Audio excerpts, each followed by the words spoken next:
مسلم league نون کی ترجمان مریم اورنگزیب نے کہا کہ کورونا سے متعلق فنڈز کا حکومت نے ریکارڈ فراہم نہیں کیا۔ آڈیٹر جنرل پاکستان کی رپورٹ میں کورونا فنڈ میں 40 ارب کی بے قاعدگیوں کی نشاندہی کی گئی ہے۔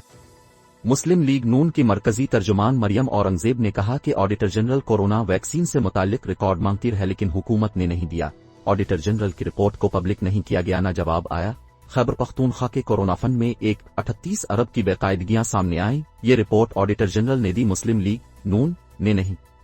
مریم اورنگزیب نے کہا کہ پی ٹی آئی کی حکومت اپنے 3.5 سالہ دور اقتدار کا حساب نہیں دے پا رہی، جبکہ نون لیگ نے 4 دہائیوں اور 4 نسلوں کا حساب دیا ہے۔ یہ ہماری میٹرو بسوں کو جنگلہ بس کہتے تھے، جبکہ ان کی اپنی بسیں پشاور میں BRT چلتی کم اور جلتی زیادہ ہیں۔ جب جلنے کے واقعات کی انکوائری کی کوشش کی گئی تو انہوں نے عدالتوں سے سٹے آرڈر لے لیا کہ ہمیں نہیں تحقیقات کرانی۔